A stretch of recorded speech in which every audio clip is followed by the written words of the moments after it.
Gracias, Padre, en esta mañana por regalarnos esos espacios en los que, como cada domingo decimos, o si no cada domingo, al menos casi todos los domingos decimos, tú sabes, Señor, que nuestro corazón es el que necesita venir delante de tus pies para derramar, Padre, lo que hay ahí, para agradecerte por cada bendición, para suplicar, Señor, por tu consuelo, por tu fortaleza, Señor, por tu poder en nuestras vidas para seguir adelante, aún en medio de circunstancias tan difíciles y tan complejas que podamos estar pasando cada día, Señor.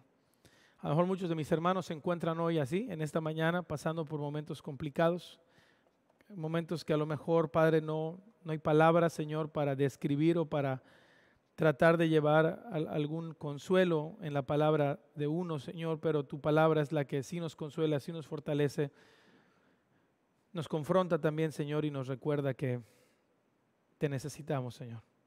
Así que háblanos, Dios, en el precioso y poderoso nombre de Jesús, a través de tu Santo Espíritu. Amén. Bueno, pues hoy vamos a iniciar con el capítulo 2 de la carta a Timoteo. Y ya decíamos la semana pasada que como que toda la carta está dividida en diferentes secciones.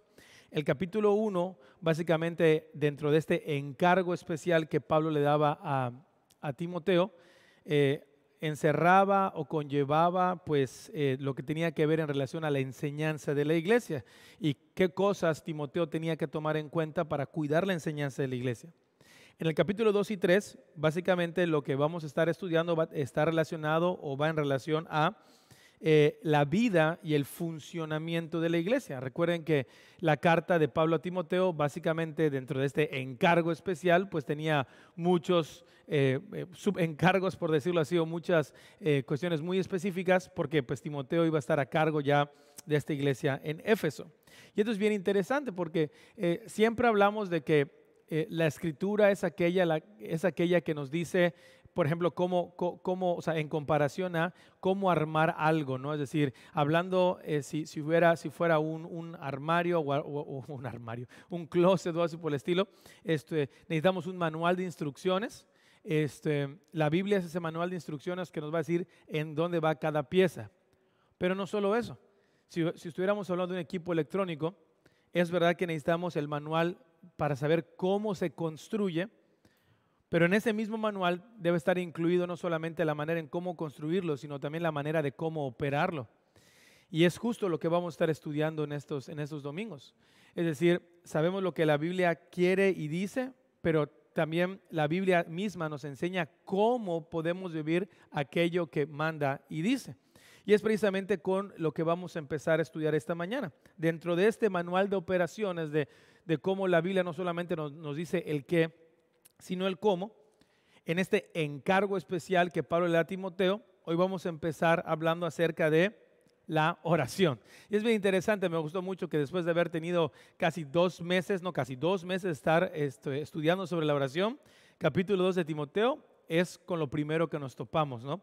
¿Y cuál es este encargo especial en relación a esta función? Bueno, he titulado el sermón de esta mañana, orar para que más personas sean transformadas por el Evangelio. Este es el encargo especial. Timoteo, no te olvides, te encargo que ores constantemente para que más personas sean transformadas por el Evangelio. Entonces, para ver esto, a lo largo de estos primeros 7 versículos, vamos a ver en esta mañana 3 razones por las cuales debemos cuidar orar, ¿no? O sea, 3 razones por las cuales debemos ser muy intencionales en orar. Y la primera razón es interceder por la nación. La segunda razón es, bueno, que el orar es un reflejo del amor de Dios. Y el tercero es que orar es un recordatorio de su gracia y de nuestro llamado. Es un recordatorio de su gracia y de nuestro llamado. Así que vamos a empezar con la primera razón. Orar nos ayuda a tener en cuenta que Dios nos los pide para estar intercediendo por la nación. Alguna vez, no sé si usted como papá, ¿no? O como hijo, o en alguno de los escenarios donde Dios los ha puesto como alumno o como empleado, alguna vez los han llamado, ¿no? Así cuando dicen, Marcial, ven para acá. Y como que la persona que te llama, como que te pone a su lado, digo, hoy no porque pues obviamente COVID, ¿no? Pero anteriormente cuando se podía, ¿no? Te ponía a su lado y con la mano en el hombro, muy cercano a ti, te decía, oye, nada más te recuerdo, o no te olvides que, o acuérdate que, ¿no? ¿Alguna vez han tenido esta escena? A lo mejor usted lo ha hecho con alguien más, ¿no? Ven para acá, fulanito, ven por acá. Y tomado el hombre dices, oye, ¿te acuerdas de esto o no te olvides de esto? Bueno, esta escena o esta imagen es la que quiero que ustedes tengan en mente cuando estamos iniciando la lectura aquí en el capítulo 2, versículo 1, cuando Pablo le está diciendo a Timoteo, así que recomiendo, ¿ok? Ahora, en esta ocasión tengo que resaltar que la palabra que la NBI nos da aquí para empezar el capítulo, que es recomiendo, no es muy fiel en relación a la palabra original, que la podemos ver en otras versiones como la 60 o la Biblia de las Américas, que dice te exhorto. Porque la palabra exhortar es mucho mejor que recomendar. Recomendar, pues, pudiera ser como que una opción. O sea, te recomiendo y entonces tú dices o decides si lo haces o no. Un exhorto es llamar la atención en un sentido y llamarte a hacer algo en concreto. Entonces, Pablo está iniciando este segundo capítulo para nosotros, llamando a Timoteo para decir, mira, te exhorto, te recuerdo, te llamo a que hagas esto. ¿Qué cosa? Orar. Te encargo esto, Timoteo, orar. Y es bien interesante porque yo sé que a lo mejor usted ha leído muchas veces esta fracción de la Escritura, pero para fines de estudio y sobre todo para los que están haciendo notas y los que de repente por ahí, esto se lo pedía a unos chicos ahí de entre semana al grupo de los miércoles, pero hermanos, si alguien de casualidad en sus notas hace ir como que los mapas mentales o toma unas notas así bien chéveres, compártalas en la transmisión, porque luego para muchos que no son tan buenos tomando notas, sus notas pueden ser de bendición para otras personas. ¿Y por qué digo esto? Porque a continuación vamos a ver algo que creo que es importante para lo cual creo que tome nota. Porque cuando Pablo le está diciendo a Timoteo, mira, este encargo te doy o te exhorto a que hagas esto y es orar, no quede en orar.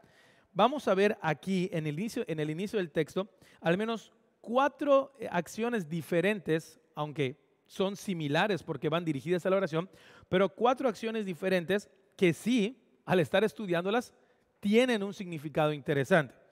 Y dice Pablo, te exhorto, te llamo a que se hagan, dice, plegarias, oraciones, súplicas y acción de gracias. Y es muy interesante porque tenemos que ver que Pablo está diciendo esto no nada más para que sus cartas sonaran bonito, sino que Pablo cada palabra que está escribiendo lo está escribiendo con un punto o con un enfoque muy específico. Así como que aquí en la iglesia, en la familia de Antioquía, pues creo que hoy podemos ya diferenciar en un sentido oración de acción de gracias, de intercesión, de alabanza, que hay diferentes tipos de oraciones. Bueno, Pablo nos va a regalar aquí que efectivamente tenemos que pensar muchas veces cuando nos acercamos a orar, qué es lo que estamos orando o qué es lo que estamos haciendo. Digo, para fines de estudio y de crecimiento personal. Empieza diciendo, pido que hagan plegarias. ¿Qué es una plegaria en el sentido estricto de la palabra? Bueno, es acercarse a clamar a Dios por necesidades específicas en donde concretamente reconocemos que solo Dios puede intervenir. Digo, yo sé que eso es en todo, pero muy en específico, por ejemplo, cuando estamos pidiendo tal vez, o sea, cuando usted está, por ejemplo, pidiendo y suplicando por un trabajo, cuando usted está pidiendo y suplicando tal vez por la sanidad de algún familiar, cuando usted está suplicando, orando por algo muy concreto, lo que Pablo está diciendo aquí, esto es una plegaria, ¿ok? Timoteo, te encargo que fomentes en la iglesia a hacer plegarias, o sea, orar concretamente por que esta pandemia se acabe, por que Dios nos guarde de toda enfermedad, de todo mal, ¿ok? De manera muy específica. Y luego dice oraciones. Bueno, las oraciones, dice Pablo, es algo más general. Tal vez como nosotros oramos tal vez en el día a día. Señor, bendícenos a todos. Sí, pero bendícenos ¿cómo qué? Bueno, estas oraciones son más que nada esas muestras de adoración a Dios, intercesión de manera muy general, ¿ok? Como por ejemplo, Dios, danos sabiduría, ayúdanos a ser disciplinados, danos constancia, pero no estamos mencionando en qué. Y esto es interesante porque nos ayuda a pensar en categorías, ¿no? ¿Qué cosas de nuestras vidas de manera categórica necesitamos mejorar? Disciplina, puntualidad y esto, bueno, entonces en estas oraciones generales son a las cuales Pablo se está refiriendo. Luego dice súplicas, o en otras versiones dice intercesiones. Y esto, como su nombre lo indica, interceder es, cito textualmente, dice, es un ruego en favor de otros, ¿ok? Pero ¿cuál es esta gran diferencia en relación a lo que Pablo está diciendo? Ruego en favor de otros, sabiendo que ustedes como pueblo pueden presentarse libremente delante del trono de gracia y saber que están siendo escuchados. ¿Ok? Cuando usted está orando, por ejemplo, por su esposo, por su esposa, por sus hijos, por la familia, o sea, no está orando por usted, sino está orando por alguien más. Dice, estás intercediendo, pero bajo el entendimiento de que te están escuchando, ¿ok? Ahora esta persona no conoce al Señor, pero Dios te conoce a ti, tú estás intercediendo por esta persona, ¿ok? Tal, decían algunos autores, como el Espíritu Santo ora por nosotros, ¿no? Intercediendo por nosotros delante de nuestro Salvador, delante del Padre, para que nuestras oraciones sean escuchadas tal cual Dios quiere que sean escuchadas.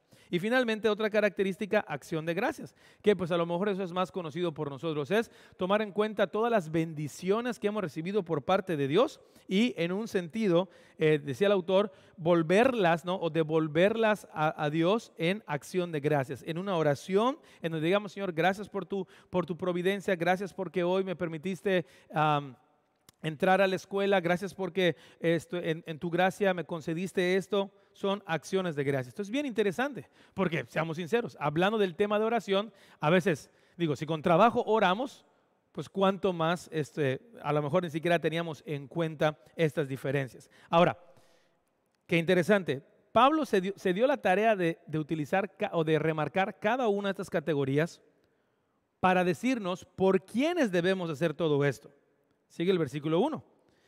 El versículo 2 dice, en súplicas, aquí en versículo 1, y acción de gracias por todos. ¿Por quiénes hay que hacer esto?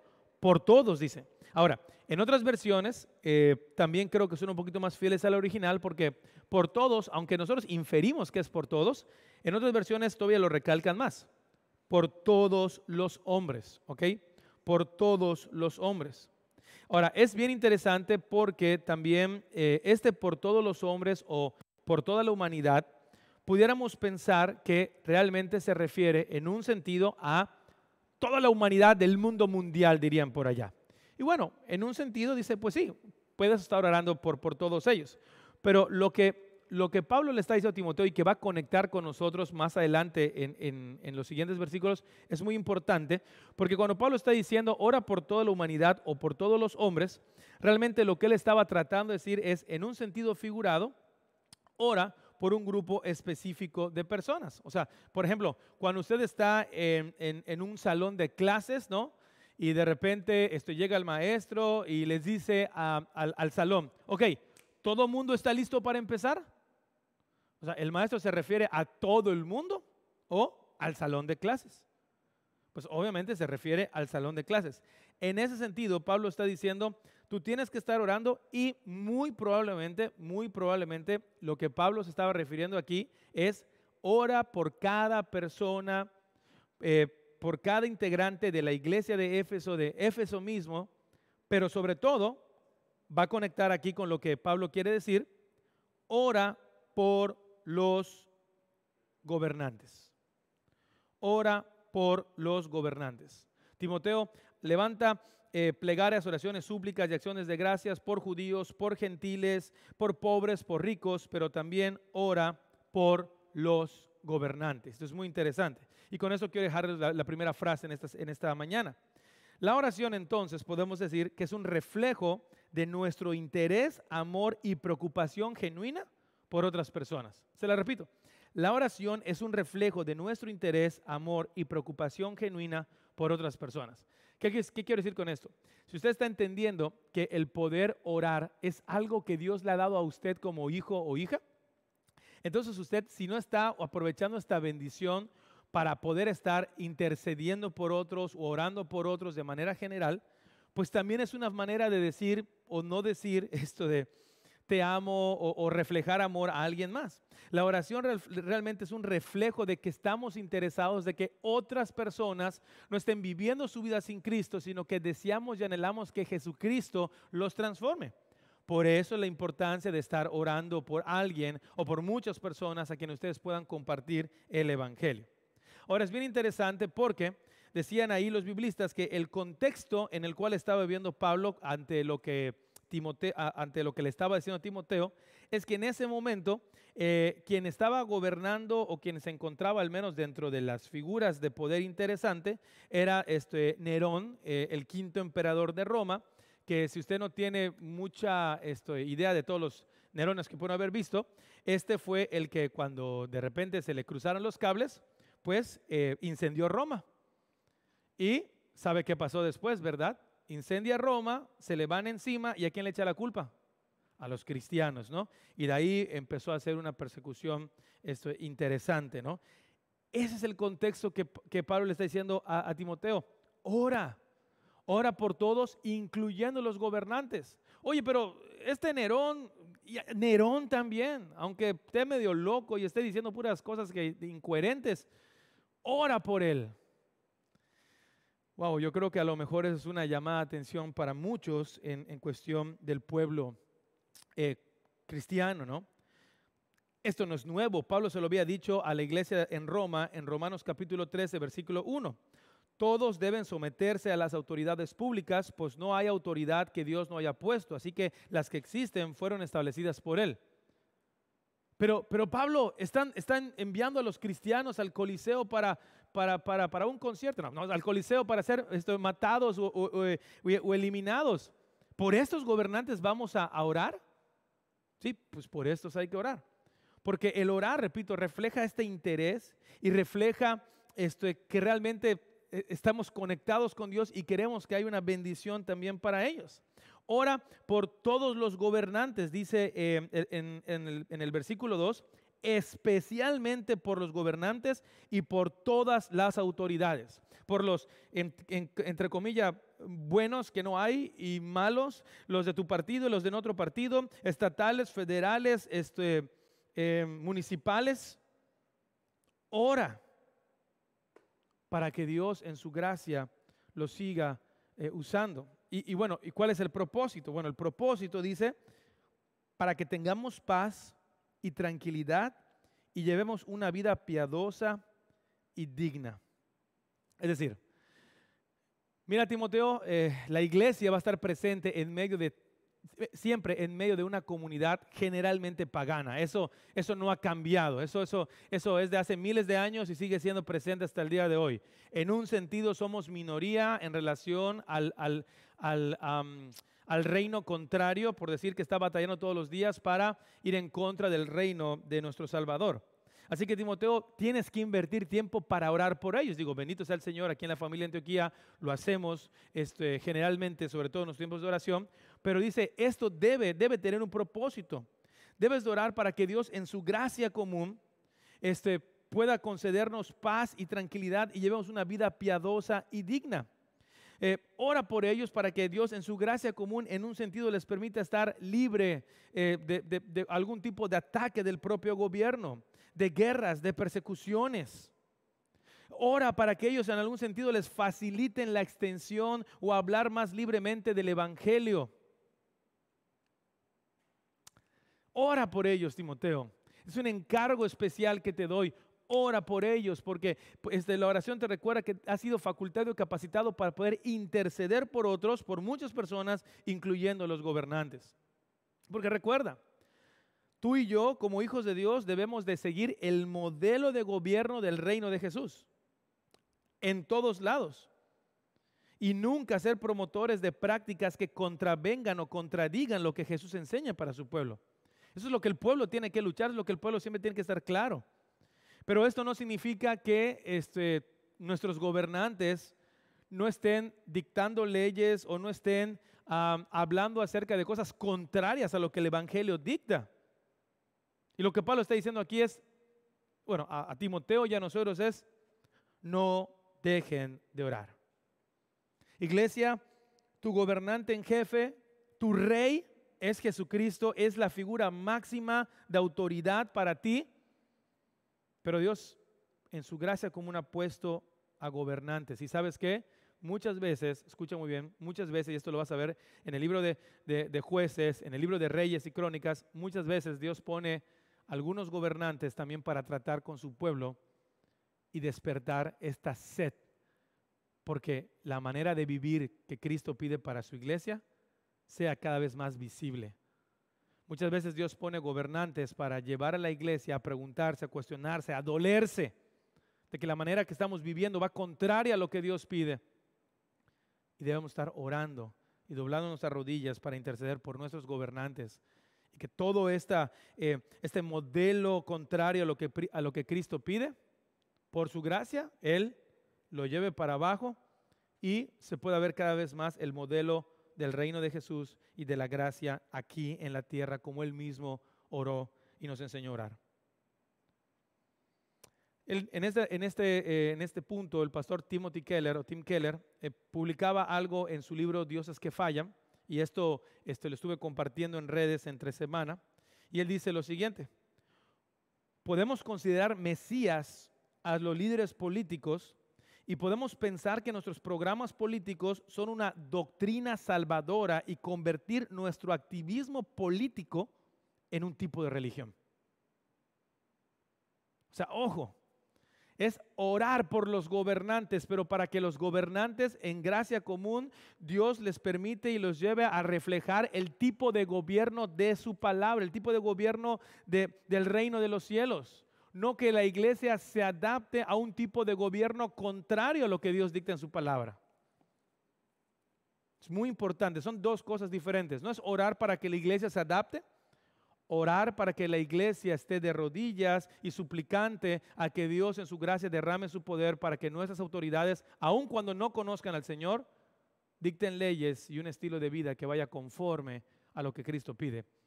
Si tú puedes darte cuenta, a nivel mundial, estamos re mal en esto. Estamos re mal en esto. Y necesitamos estar orando y suplicando. No es nada más el clásico que sí, vamos a orar por las autoridades. Hay un propósito, dice Pablo. Se lo encargo a Timoteo y nos lo encarga a nosotros. Esto me lleva a darles una segunda frase en esta mañana. Debemos cuidar que ninguna autoridad terrenal ocupe el lugar que solo le corresponde a Jesús. Y este es nuestro Salvador. Se lo repito, parafraseando un poquito lo que dijo Keller. Debemos cuidar que ninguna autoridad terrenal ocupe el lugar que solo le corresponde a Jesús.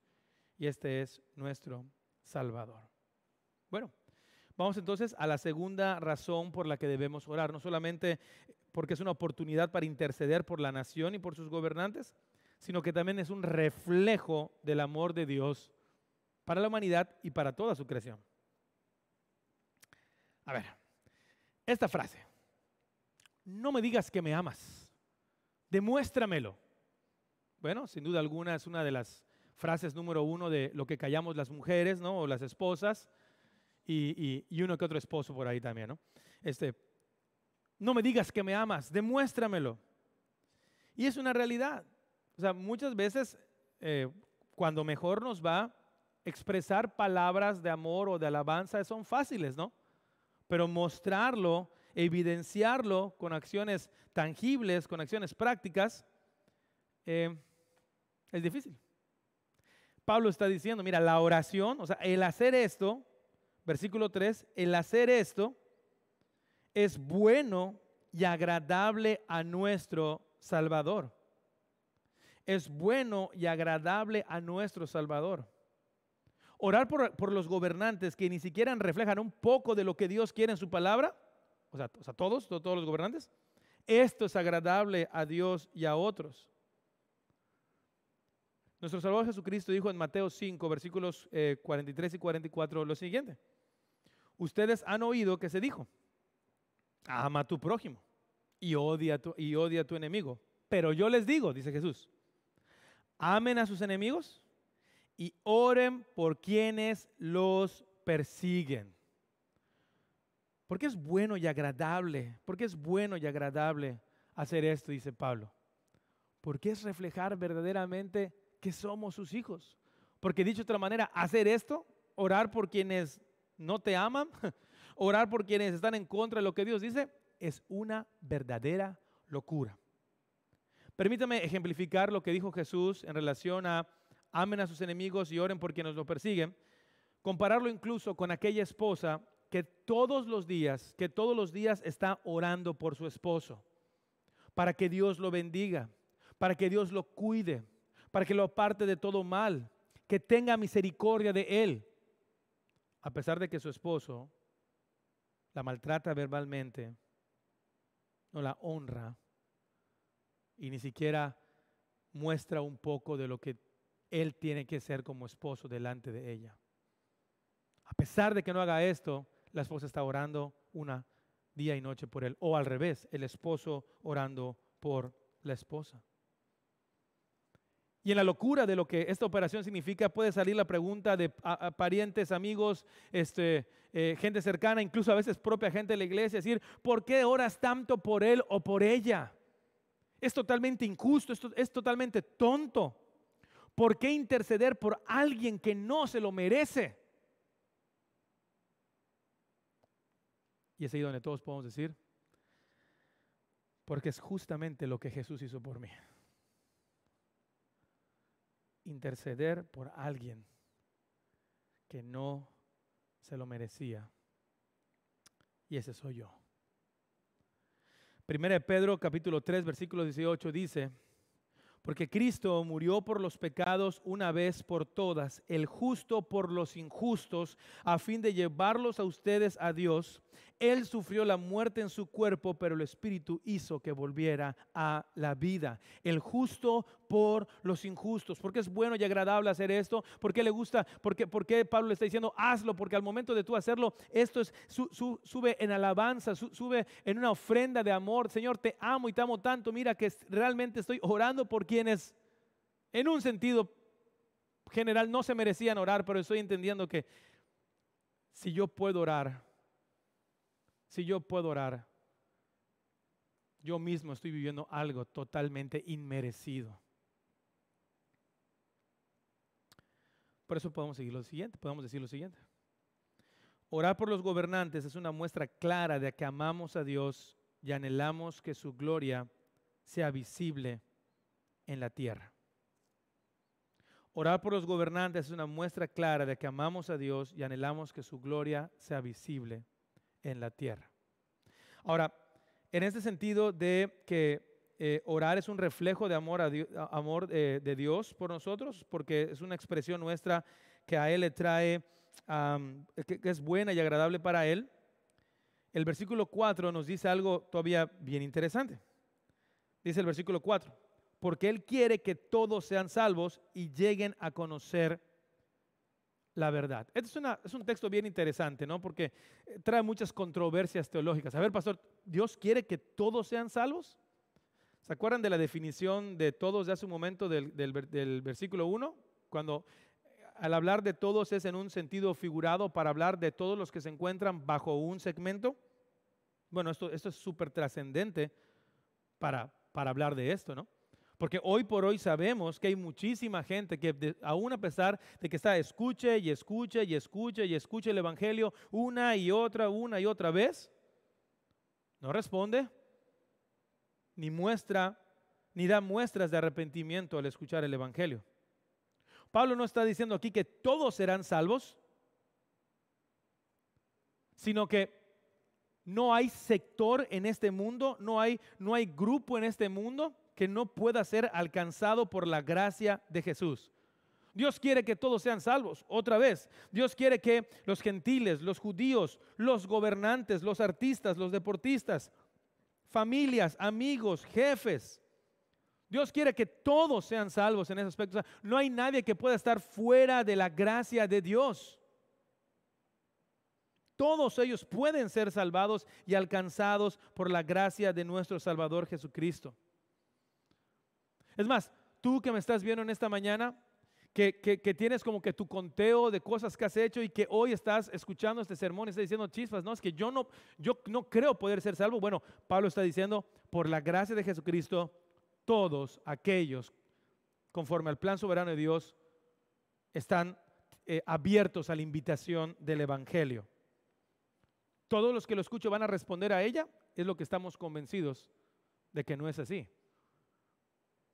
Pero no hay alguien en este mundo que por una cuestión muy particular quede fuera de estar disponible para escuchar la oferta del Evangelio, como dicen muchos pastores. Por eso, dice Pablo, es importante que oren por todos. Eso es una muestra de amor, como hemos dicho. Primera de Pedro, capítulo 3, versículo 1 dice: asimismo, esposas, sométanse a sus esposos, de modo que si alguno de ellos no cree en la palabra, puedan ser ganados más por el comportamiento de ustedes que por sus palabras. Es decir, esposas, familia, cobren ánimo, no dejen de estar orando, no dejen de estar reflejando a Cristo en sus vidas, porque aunque no es, en este sentido, una ley, o sea, no es una garantía dentro de la gracia, la palabra de Dios dice, aún tu esposo, que parece que quién sabe dónde fue sacado, o también tu esposa, o tus hijos, nadie está fuera de escuchar el mensaje de salvación. Que todos lleguen a ser salvos y que todos lleguen a conocer la verdad. De manera técnica, conocer la verdad pues es dejar de vivir en el engaño, ¿no? ¿Cuántos de ustedes han dicho esa frase o la han escuchado, no? Toda mi vida he vivido engañado. Siempre pensé que eras rubia, ¿no? O algo así, ¿no? Pero esa es otra frase de lo que callamos los que se pintan el pelo, ¿no? Toda mi vida he vivido engañado. Bueno, alguien sin Jesús es alguien que ha vivido toda su vida engañado, pensando que puede vivir su vida conforme a sus pensamientos, pensando que puede vivir su vida conforme a sus criterios, pensando que puede vivir su vida conforme a lo que ellos determinan que es bueno y correcto. Toda su vida han vivido engañados. Y Pablo dice, no solamente para que todos conozcan, para que todos sean salvos, sino para que todos conozcan la verdad. Dios quiere que todos los hombres conozcan quién es la verdad, qué es la verdad, sobre quién es Dios, qué es el hombre, qué es lo que su pecado ha hecho con ellos, a dónde los está llevando este pecado y por qué entonces Dios ha enviado a Jesús, su Hijo, para salvarlos. Y sin ningún tipo de merecimiento de nuestra parte, dar a su Hijo para que Él dé su vida por nosotros y podamos ser rescatados. Dios envió a su Hijo para reconciliar a la humanidad con Él. Dios quiere que esto lo sepa todo el mundo, todas las personas, los que nos están viendo por este medio y los que van a compartir después este mensaje. Dios quiere que todos escuchen este mensaje. Y Pablo está diciendo, ora por esto.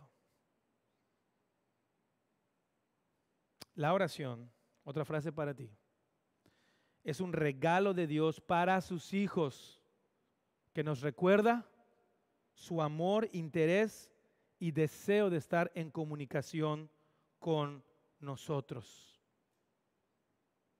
¿Qué tanto lo estamos desaprovechando? ¿Qué tanto no estamos viviendo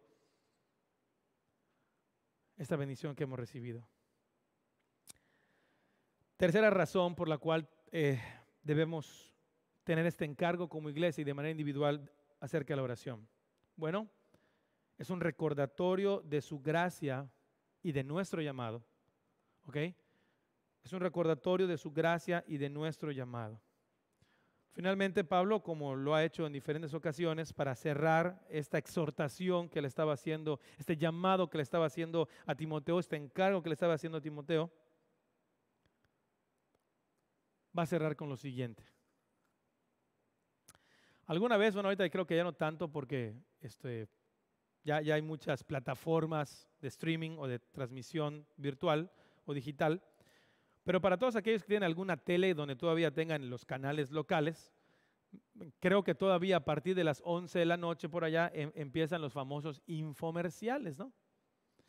¿Y qué es un infomercial? Bueno, es básicamente un comercial también en donde generalmente hay muchas empresas que presentan productos, ¿ok? Que son generalmente bien maravillosos, ¿no? Hacen muchísimas cosas. Y las características de este tipo de comerciales es que primero presentan las características del producto, los beneficios del producto, es buenísimo y siempre terminan con una pregunta. ¿Cómo puedes adquirirlo? ¿Cómo hacerte de esto? Bueno, y vienen los teléfonos, ¿no? Es justo lo que Pablo está diciendo ahorita para terminar en estos versículos, la idea y esta exhortación que le está haciendo a Timoteo. Nos recuerda que para que nosotros podamos orar por los gobernantes, para que nosotros podamos vivir reflejando ese amor aún por aquellos que no nos aman, tenemos que recordar que solamente esto es posible. Solamente esto es posible porque, dice el versículo 5, porque hay un solo Dios y un solo mediador entre Dios y los hombres, y este es Jesucristo, hombre, quien dio su vida como rescate por todos. Pablo está diciendo, todo lo que acabas de escuchar, todo lo que te acabo de decir es únicamente posible por esta verdad, porque solo hay un solo Dios, uno solo, el que a través de Jesús puede salvar a gentiles, a judíos, a esclavos y a todo el mundo. En relación al contexto que hemos estado hablando, solo hay un solo Dios. Solo en Jesús hay salvación, perdón de pecados, reconciliación, esperanza, sanidad, paz, amor. Solo en Jesús. No hay nadie más. Ningún gobernante te dará esto, ningún trabajo te dará esto, ningún aumento de sueldo te dará esto, ninguna esposa o esposo te dará esto, ninguna religión en sí misma te dará esto. Nadie puede darte este perdón, pecado, reconciliación, esperanza, sanidad, paz, amor. Ningún hombre, por más piadoso que haya sido a tal grado que le llamen un santo, para nada. Ni ninguna otra persona, por más obediente, sumisa, entregada y amorosa que haya sido, como el caso de la propia María. Nadie puede darte esto, dice Pablo. En nadie, absolutamente nadie más hay salvación sino en Cristo Jesús, nuestro Señor. Solo en Él. Ese mensaje es bien increíble porque está fácil, ¿no? O sea, imagínate, y a ver si puedo ayudarlos a verlo por columnas, ¿no? Imagínate la columna de los problemas del hombre. Digo, empezando por pecado y todo lo que pueda darse como resultado del pecado. Todo, así, métanle todo lo que puedan. Problemas familiares, no sé, adicciones, rebeldía, no sé, robo, bueno, toda la lista de Romanos 18, ok, más la lista a lo mejor de los frutos de la carne. O sea, métanle todo a esta columna de la problemática de la sociedad y la problemática de la humanidad. Métanle toda esta columna, la columna de los problemas. Pablo está diciendo aquí en el versículo 5, ¿sabes cuál es la columna de la solución? ¿Sabes de qué está llena? De solo un nombre. Jesús. ¡Qué increíble! Y es tan increíble, pero a la vez tan tonto, que a pesar que esta verdad sea tan fácil en un sentido de comunicar, muchos de nosotros, aún aquellos que decimos que creemos en Jesús, hasta el día de hoy seguimos buscando otras fuentes de ayuda, otras fuentes de salvación, otras fuentes de rescate a nuestros problemas.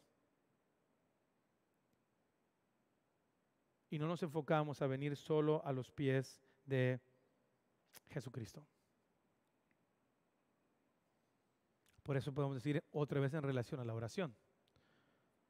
Orar por otros es reconocer que creemos en la gracia, misericordia y poder de Dios para salvar, al mismo tiempo que reconocemos nuestra incapacidad, fragilidad e imposibilidad de salvarnos a nosotros mismos o a alguien más.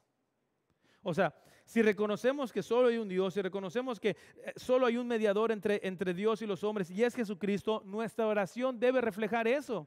Al estar intercediendo por otros, al estar suplicando por otros, diciendo, Señor, solo tú lo puedes hacer, solo tú lo puedes lograr.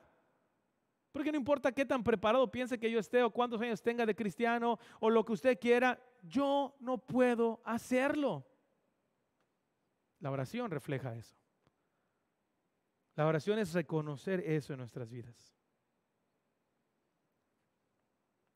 Pablo está diciendo, es un recordatorio de su gracia.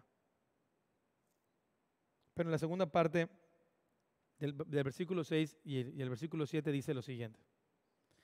este testimonio, o sea, esto que les he dicho, todo lo que han escuchado, Dios lo ha dado a su debido tiempo. Y para proclamarlo me nombró heraldo y apóstol. Digo la verdad y no miento. Dios me hizo maestro de los gentiles para enseñarles la verdadera fe. Pablo cierra todo este discurso, esta exhortación a Timoteo con esta frase, no solamente para confirmar o sustentar su autoridad apostólica, que ya en algunas iglesias había sido puesta en tela de juicio, sino que también la menciona para recordarnos nuestra responsabilidad como aquellos apóstoles también, pero con A minúscula, como decía por ahí el doctor Correa, aquellos que hemos sido enviados para predicar este mensaje. Entre semana, en una de las consejerías que estamos llevando, hablábamos de la importancia de hoy poder tener dos categorías nada más en la humanidad: los creyentes y los no creyentes. Ya olvídese de cuestiones de denominaciones religiosas y todo eso, porque aún dentro de las propias iglesias que se autonombran cristianas con predicación fiel de la palabra, aún dentro de nuestras propias iglesias hay gente que, a pesar de que tiene años aquí, es no creyente. Y decíamos en aquella noche que la iglesia tiene, o sea, los verdaderos creyentes en Jesucristo tienen una super mega responsabilidad para cambiar ese estatus en las personas en lo que nos compete a nosotros, ¿no? ¿Y qué es lo que Pablo está diciendo? Este testimonio, esto que acaban de escuchar, Dios me lo dio a mí y me nombró como heraldo y apóstol para hablarles a otras personas. Mi amado hermano y amigo, Dios lo ha llamado a usted como su hijo, no solamente para que disfrute de estas promesas y bendiciones, sino para que también se encargue o se convierta en un comunicador de este mensaje de verdad, de este testimonio de verdad. Usted tiene que estar constantemente preguntándose y hablando cuánto de esto ha hablado a su familia, cuánto de esto ha hablado a sus amigos, cuánto de esto ha hablado a otras personas.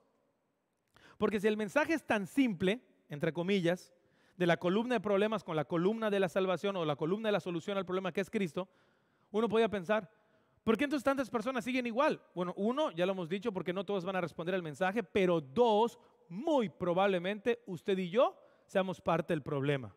¿Cómo? En que no le hemos hablado a nadie. En que no invertimos tiempo para platicar de estas buenas, de estas nuevas promesas, buenas nuevas, las promesas de salvación, el evangelio. Y mucha gente obviamente no ha venido a los pies de Jesús porque quienes somos responsables de predicar el evangelio no lo estamos haciendo. Y es que aquí obviamente como buenos presbiterianos calvinistas a lo mejor puede decir, no pastor, si alguien va a venir por la soberanía. Sí, hermano, pero no se confunda. La soberanía de Dios no es una invitación a nuestra irresponsabilidad humana, a nuestra responsabilidad humana. ¿Okay? La soberanía de Dios no es una invitación a ser irresponsables en predicar el evangelio. Pablo lo dijo en Romanos 10, versículos 9, 14 y 15. El 9 decía, lo voy a leer en Nueva Traducción Viviente. Si declaras abiertamente que Jesús es el Señor y crees en tu corazón que Dios lo levantó de los muertos, serás salvo, ¿no? La famosa la frase de la oración del pecador y todo, pero independientemente de eso, esto es una realidad, ¿no? Si una persona confiesa con su boca que Jesús es el Señor como una nueva naturaleza en su corazón y reconoce la resurrección tanto del Señor como sus propias vidas, es una evidencia de que es salvo. Y claro, no solamente que lo diga su fe confesional, sino su fe funcional, como lo hemos dicho. Pero Pablo está diciendo aquí, bueno, esto está bien padre, ¿no? O sea, está fácil. Pero luego en el versículo 15 dice, pero ¿cómo alguien puede decir esto? ¿Cómo alguien puede invocar para que lo salve si no creen en Él? ¿Y cómo pueden creerle en Él si nunca han oído de Él? ¿Y cómo pueden oír de Él a menos que alguien se lo diga? ¿Y cómo irá alguien a contarles sin ser enviado? Recuerda que la palabra apóstol significa enviado. Por eso las Escrituras dicen, qué hermosos son los pies de los mensajeros que traen buenas noticias. La oración nos recuerda no solamente su gracia, sino también nuestro llamado a compartir el Evangelio. Ahora quisiera cerrar con esta frase para usted, porque a veces confundimos las cosas. No hemos sido llamados para salvar. No hemos sido llamados nosotros para dar perdón o para perdonar sus pecados. No hemos sido llamados para reconciliar. No hemos sido llamados para dar vida. Hemos sido llamados para anunciar y hablar de aquel que hace todo esto posible. Y este es Jesús. A esto hemos sido llamados. Hablar una y otra vez de Jesús. ¿Se da cuenta entonces, hermanos, por qué debemos, al igual que el apóstol Pablo le exhortaba o le daba este encargo a Timoteo de orar, estar reflexionando si nuestra oración es una evidencia de nuestra salvación? Si hemos conocido a Jesús, debemos estar orando por otros, por gobernantes, por todo el mundo, pero también estar orando, dando gracias al Señor por lo que ha hecho en nosotros y suplicándole que se apiade de nosotros y le sirvamos como instrumentos en sus manos para que otras personas conozcan a Jesús a través del Evangelio predicado por usted. Por eso es importante que nos pongamos de pie en esta mañana y podamos cantar juntos. Tú eres todo, Señor. Tú eres todo para nuestra vida. Si tú no estás con nosotros, yo no puedo hablar de ti. Si tú no me transformas, yo no puedo hablar de ti. Señor, perdóname si a pesar de que te conozco me he mantenido callado y mucho menos me he mantenido falto de oración. Señor, tú eres el creador de nuestras vidas. Transfórmanos. Vamos a orar.